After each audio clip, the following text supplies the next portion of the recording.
everyone. Welcome to Accessible Adventures, a travel and disability podcast with Colwyn and Frances. I am Colwyn Dunlap, and my co-host over there is Mrs. Frances Wampler. Hello, everybody. Thanks for joining us on our next episode. We're so glad you're here and you've hung in there with us while we get our life together on the podcast. Yeah, we're doing food right now in EPCOT, and we're all excited about it. She said we're trying to get our lives together. We've literally been talking for 20 minutes about everything but this. So now we're finally here, and we're excited to get going. So let's see if this craziness will still keep, being infectious. We're excited to continue the conversation about food. I think if you listen to the first couple of episodes, it was like we'd go on these rabbit trails about food. So we're like, let's take a break from the seriousness and let's talk about food and snacks and all of our favorite places, or the places that we've been that we're like, Yeah. that was difficult or challenging or didn't taste good. We're not the food professionals. That's not what our podcast is really about. But we've been to some places that we really like and some places that were really easy to navigate. So here we are on our stop today is EPCOT. I love EPCOT. I always talk when I'm talking to clients that are traveling with me. I'm like, EPCOT is a little bit more adult, but I've been surprised. My kids, when we talk about the parks, they're like, oh, we love, this or that. And I'm like, well, that's at EPCOT. So I think that they've been doing a lot of things at EPCOT to make it a little bit more kid friendly, which again could be a whole nother episode. But we love EPCOT. The kids love EPCOT. It's a fun time. First on our list, which I feel like is probably first on any list if we were talking about individual parks or not, is Cellier. You put the best for first and not last? What? I know. Okay. I know. Okay. We could have saved the best for last, but I feel like we've been doing the best first. I love Cellier. It's the steakhouse in the Canada Pavilion of the World Showcase at EPCOT. We've been, I don't know, I can't even tell you how many times. Like just about every time we're at EPCOT, that's where we want to be. Accessibility wise, I gave them a 4.5. I would agree with that. They're great as far as like there's ramps. I think the reason I gave them a 4.5 is just because there are a lot of tables in there. And so those popular meal times, so like right at lunch and right at dinner, it might be kind of tight. If you're in an ECV and you feel comfortable transferring, usually you can park inside or right outside the front of Cellier and just walk into your table. If you can't transfer, you just need to let them know and they will scooch the chair out of the way. But it is a little tight when it's kind of popular meal times. That's why I gave them a 4.5. What do you think? So, yeah, I totally agree and with the 4.5. And Luna and I have gone twice, and just like you, and I've previously said it, anytime I am at EPCOT, Cellier is where I'm going. Otherwise, I'm feeling like I'm wasting my time, which is weird to say considering how much I love EPCOT. But it feels like I would be wasting my day if I didn't go get a wonderful, bison steak or filet mignon or, one of their other things that they have there. And so, yeah, I would agree with the accessibility part of it. The one thing that I would want to add is we see a lot of kids and strollers in and around that area. So it's not impossible, like Frances said, to bring a chair in or an ECV. If you wanted to leave your stroller outside and carry the kids in, or if like she said, transfer it, I would recommend leaving it outside. Like there's a big area right in front of Cellier that you can leave stuff like that, and it's likely not going to be tampered with or messed with or anything like that, because Cellier is kind of off the beaten path a bit, and most people that are going there are only going there to eat. It probably has surveillance cameras and all that kind of fun stuff, so it should be fine out there. The reason that I say leave it outside is because there's not a lot of room in their waiting area for such things. Being an art enthusiast and married to an artist and art teacher, what's so great about the lobby there, and I think it's really just in that one area, they have what's known as the Group of Seven art. They are seven very prominent Canadian artists that do different styles and stuff. And they were a big thing back in like the late 1800s and into the 20th century. And you can look at the really cool art there and see that. Talk to the hosts; they're usually really cool people. Everyone there is kind and nice and are exemplary of what we believe Canada to be, and what Canada actually is, I believe. So what's your rating for taste of Le Cellier? Are we doing the 5-point thing? 7. I knew it. I was like, he gave on the last episode somebody a 6. Le Cellier is going to be a 7. I gave Gideon's the 6. I thought it was Gideon's. I couldn't remember. So. I gave Gideon's the 6. I almost gave Le Cellier a 10, but then I was like, no, give it a 7. It's really good. The first time me and my husband went, we got the porterhouse steak, and so we got it. It was like, years and years ago, but we could use our dining plan, and both of our credits could go together to get this porterhouse steak. It was huge. We didn't even eat it all. It was just cool to say that we did it, and it was delicious. Yeah, delicious. So the 2 times that Luna and I have gone, we've gotten the same thing. She gets the filet mignon, and it's great. But because I don't get it very often, I always end up getting the bison steak. And oh, I love it. It's so good. So lean, so juicy, so wonderful. She loves the mac and cheese that's there. It's like her favorite mac and cheese anywhere. Yes. Which is one of the reasons why I'm like, if the cookbook is becoming a thing, I need it so that we can make my wife some Le Cellier mac and cheese. Oh, making me hungry.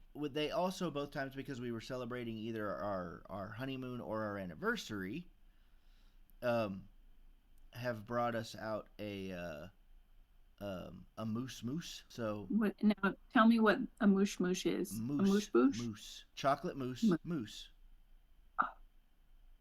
Okay. A mousse, like a mousse that was chocolate. It's a chocolate mousse that is shaped like a mousse. Do you have a picture of the mousse? I do. You're gonna have to show the people the mousse. I will. I'll have to show the people the mousse. I love it. For the atmosphere, all the ratings we gave earlier when we were talking about Disney Springs, I feel like this is in line with it. Like, it feels like you're walking into like a Canadian little castle and you're down in the wine cellar. The theming is great. Is it in your face Disney? No, it's not. No. You're not going to see Mickey anywhere. But the theming is great. Like, if you've got someone that is like struggling with some sensory overload, like Le Cellier is very calming. There's not big windows, so there's not a lot of light coming in. Like, the light's kind of lower light there. It's very relaxing. The lighting in there is not oppressive. A lot of restaurants, have like these oppressive lights, but because it's supposed to be a wine cellar, and wine is very light sensitive, they focus on that especially. That they give you that atmosphere. The one other thing that I would say about that is that we've gone whenever it's been like somewhat in that high time of lunch, and it can get loud, especially if there are a lot of kids in there. But there is a section of the restaurant that's over more by the restrooms that is secluded, that if you need to just go and stand for a few minutes, or if you need to, you can. There might also be some rooms that you can request if you need that. I've seen them off in the distance, that you might be able to do that, or request to go in there for just a few minutes if you need to, to recover from something. I definitely would recommend trying to get your meal planned not around the high lunchtime or high dinner time, because whenever it's just, the last time we went, they were not loaded because I think we had like a 3 o'clock meal. You know, Mm-hmm. there wasn't a lot of people. There still were people in there, but there weren't a lot, and we had a better time. Our servers that talked with us for an extended period. You know that it's just an overall wonderful experience. That I always say, if you go to Epcot, go to the Cellier. You won't regret it. It sounds like you had a really good travel agent that told you to go during an off time. You know, maybe. Maybe. Maybe. I think that you could probably say that for any of the popular restaurants in Walt Disney World. If you go on an off time, so like not right at 12, not right at 6, but a little bit later or a little earlier, you're going to have a better time. It's Mm-hmm. not going to be as busy. You're going to get more time with your server.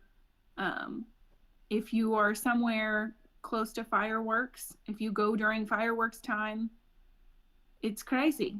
Mm-hmm. It's just crazy. So stick to those kind of more off times: an early lunch, a later lunch, early dinner, later dinner. And I think you're going to have a better time just about anywhere. That's just my Frances Wampler opinion. That's an experienced Frances Wampler opinion.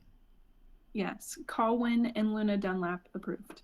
Yes, agreed. um, which I mean, everybody, not just it's not just you, but like all of the main popular YouTube channels and everything, kind of give a similar advice, of hey, go at an off time, otherwise you're gonna be overrun with people. Like AJ from the Disney Food Blog, Mm-hmm. she doesn't know this, but we're really good friends. Yeah. Same. She doesn't know me, Yeah. probably.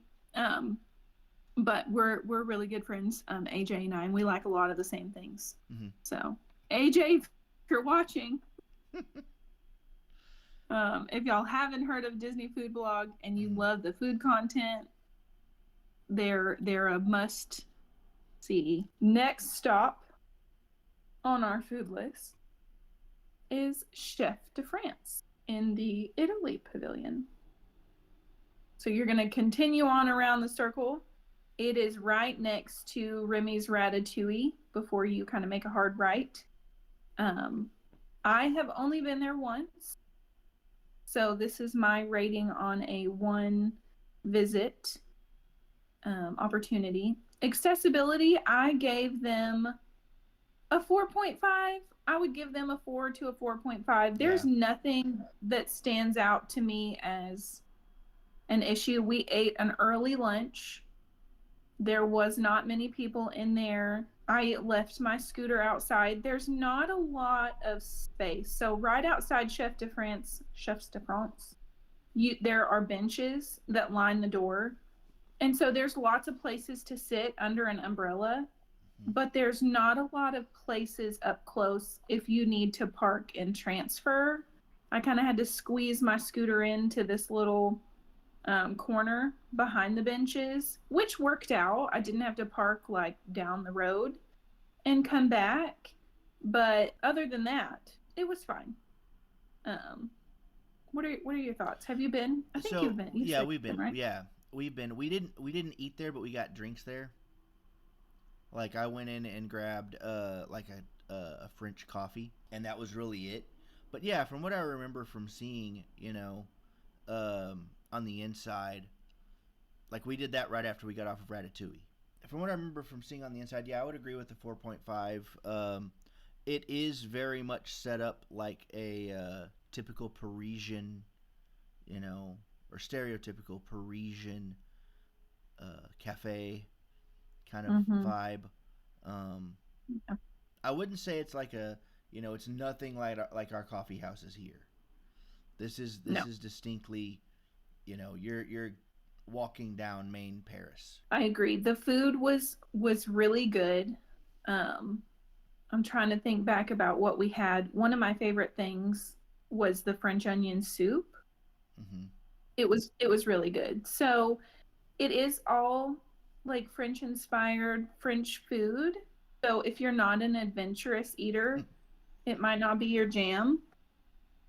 But we liked it. We were when I went, there were 4 of us, all adults, and we all had a good time. We're pretty adventurous eaters. Mm-hmm.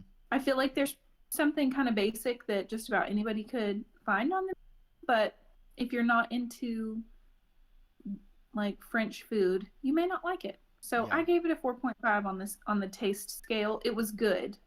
Mm-hmm. It wasn't my favorite, but it was good. I'm trying to remember the first time that I went to Epcot. Um, I had escargot, and I'm trying to remember if it was there or not. Probably was. I think I saw it on the menu. That might My have been husband there. wanted it. I said no. I'm not having that. Why not? Mm.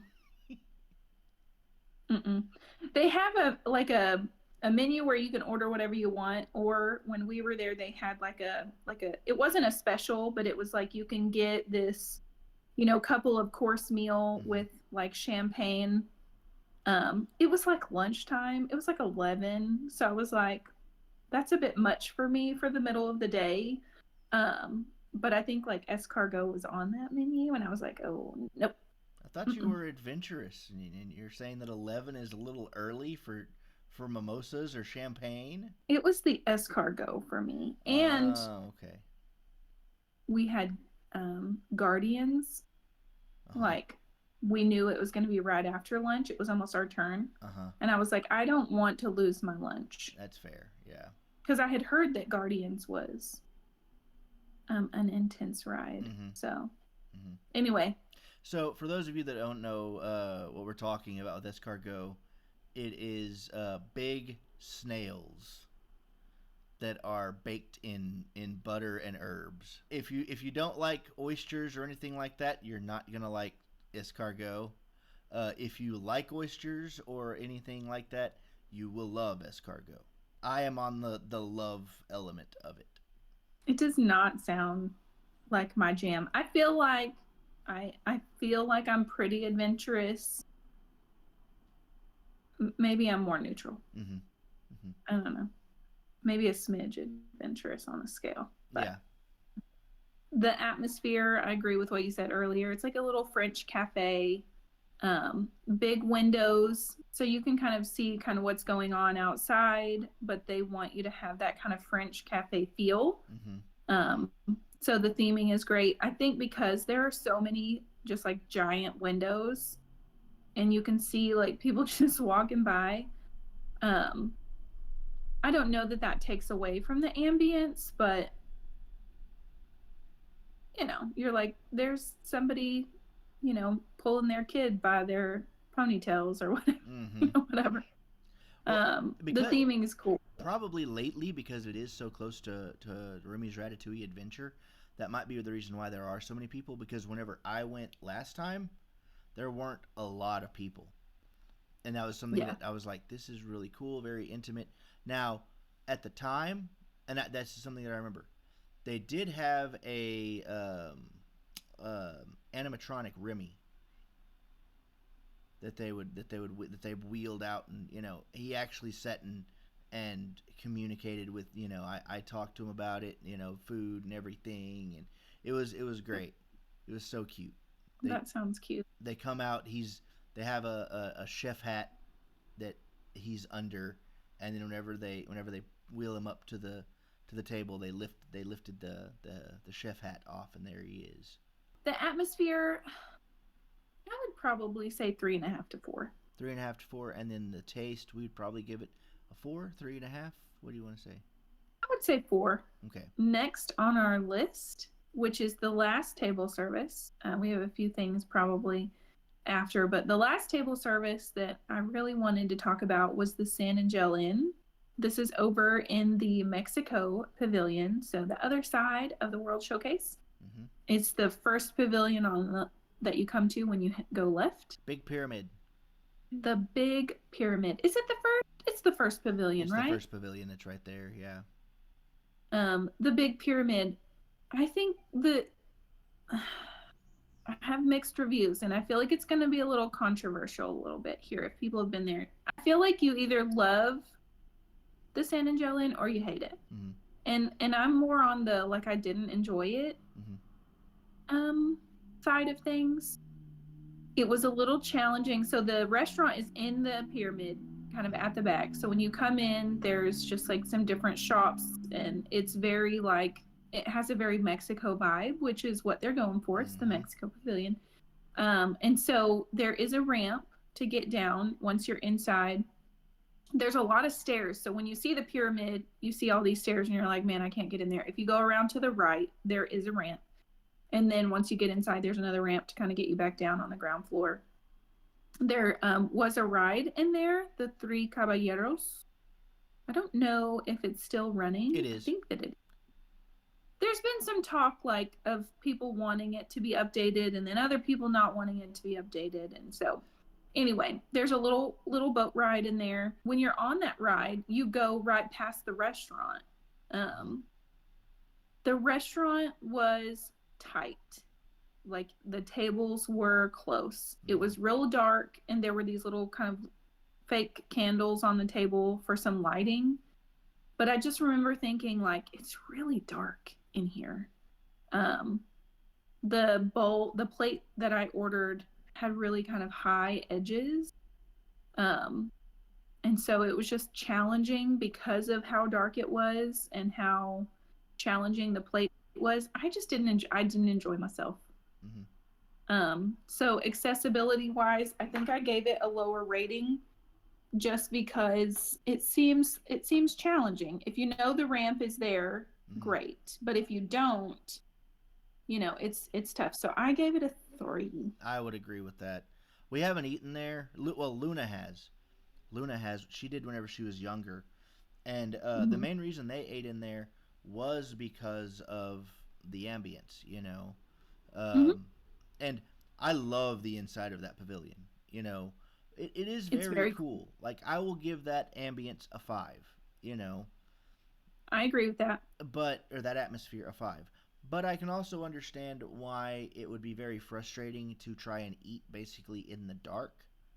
You know, they want to Mm-hmm. give off the idea of you being in a tropical environment at night, you know, where you basically are only eating by candlelight or the equivalent Mm-hmm. thereof, candlelight. They want it to be intimate, they want it to be all of these things, and for somebody that needs to be able to see their food or to have access to their food easier, that's not really part of that concept.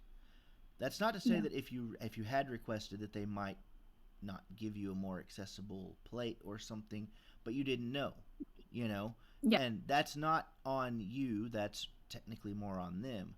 Um, I feel like if you want to go there just to have the experience, look at the plates around you that are being served, and if you don't think you can handle that, request something that you know you can. Mm-hmm. Um, because I would recommend it just to be able to eat around a volcano. You Yeah. know, and occasionally they'll have like thunderstorms and stuff go on in the distance, but that's only like once or twice Mm-hmm. a day, from what I hear. Yeah. And it's great. We definitely we have eaten at the other side of it, the more quick service meal. We did tacos there once. So I can't remember what that is. That also San Angel? I can't remember if it is or not. I think so. The one in the pyramid is the San Angel Inn, Uh and huh. then the other one is it La Cava de San Angel or I something think like that. so. Yeah, it's something like that. I would definitely recommend that one more than the one Mm-hmm. inside for quality of food and accessibility of food, Mm-hmm. because it's faster. It's overall it's still Mexican food, and that's what matters. It's actual Mexican food. It's not like Tex-Mex or something similar. It's not Yeah. fusion food. Yeah. Yeah. I love. You said earlier the atmosphere. You would give it a 5. I Mm-hmm. agree with that. It's definitely worth checking out. Just like Colin said, be prepared that it's kind of dark. It's kind of tight. Um, Look at the plates around you and just kind of be prepared maybe to ask for help, or trade something out, or just be ready to go with the flow. Also, go shopping. Yeah, the shopping is very cool in there. Yeah, they have like It's a really cool pavilion. Mexican handmade, or they may be more manufactured to look homemade, you Mm-hmm. know, but they're still in the Mexican style of art. Now, Yeah.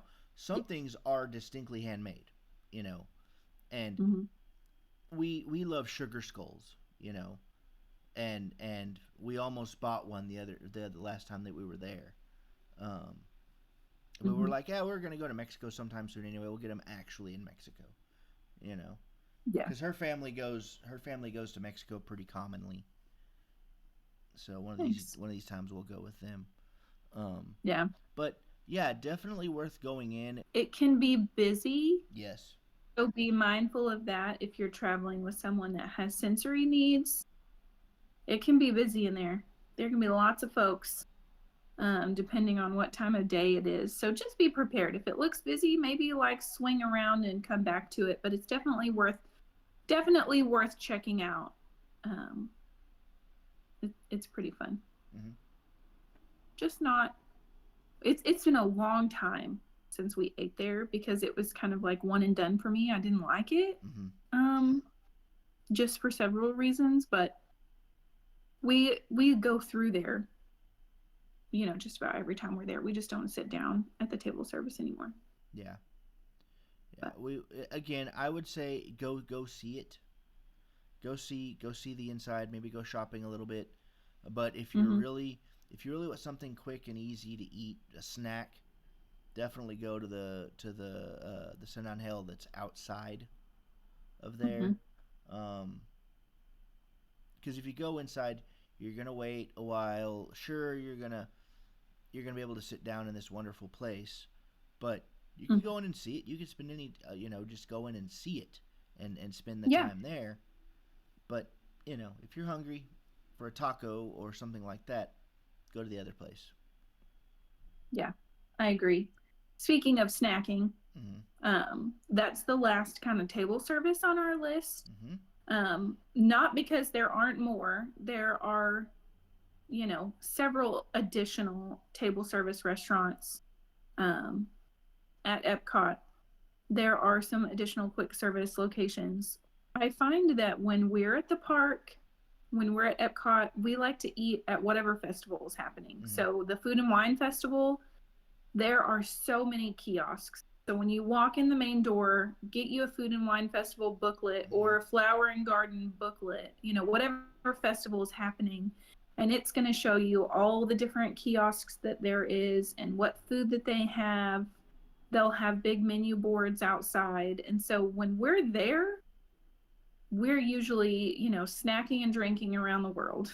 Mm-hmm. We are trying all the snacks, all the special drinks that they have. So I think that's why we don't sit down as much. Like when we sit down for a meal, we want to go to Le Cellier, Mm-hmm. because that's what we enjoy. And then otherwise, we're eating at the festival because there is some really, really good food.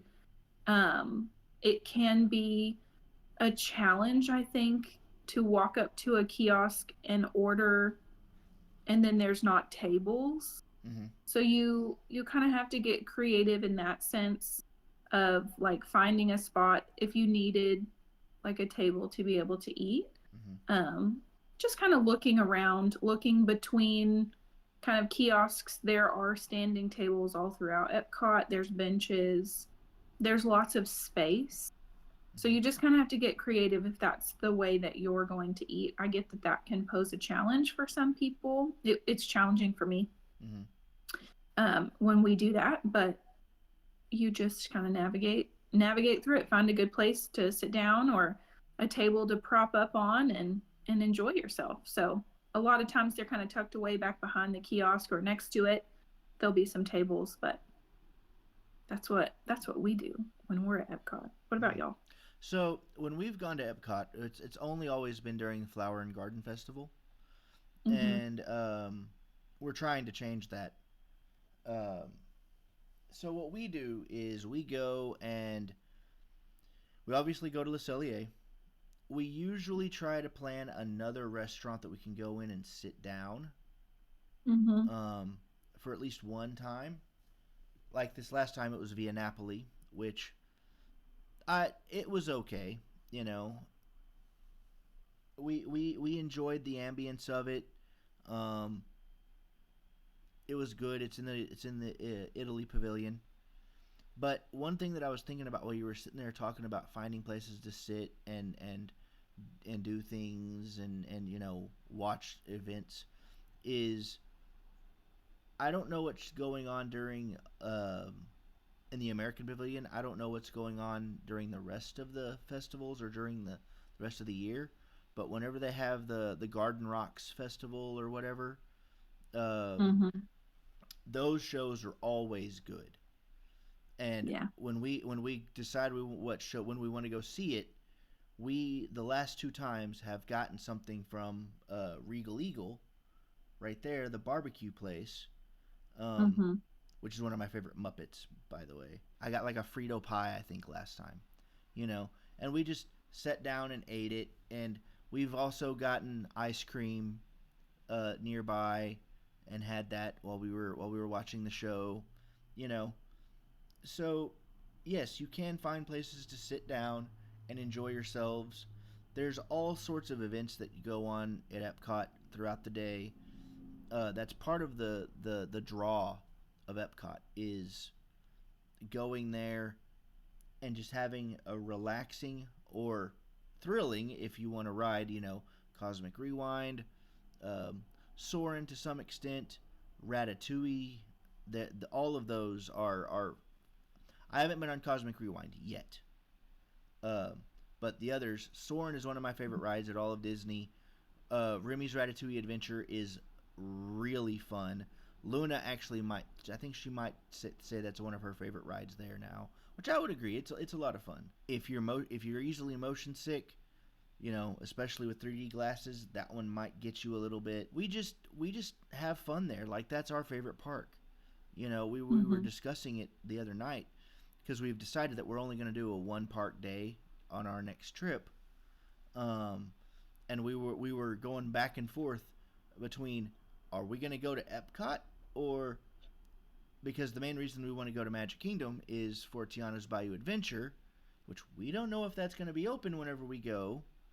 So we're like, if Not Tiana's it. if Tiana's isn't open, are we just going to go to Epcot and enjoy our whole day there at our favorite park? You know, Mm-hmm. we're having that discussion, and it's not like we can't change the plans once we make them, but we want to make sure that we're set up, that Yeah. we're good. So that's something else to consider is like your time and who you're with and everything. Whenever you're in any theme park, those are the two important things. What are you wanting to get out of it, and who are you with, and will they enjoy themselves? I agree. We can always find something to do at Epcot. There's always snacking happening or festival happening or whatever, and we just kind of go with the flow. We usually plan like a table service for that day, and then the rest of it we just kind of wing it Mm-hmm. because we love the egg rolls in China at the little kiosk there, and we get those every time. And then we had Mm-hmm. arepas one day. It was during the Flower and Garden Festival.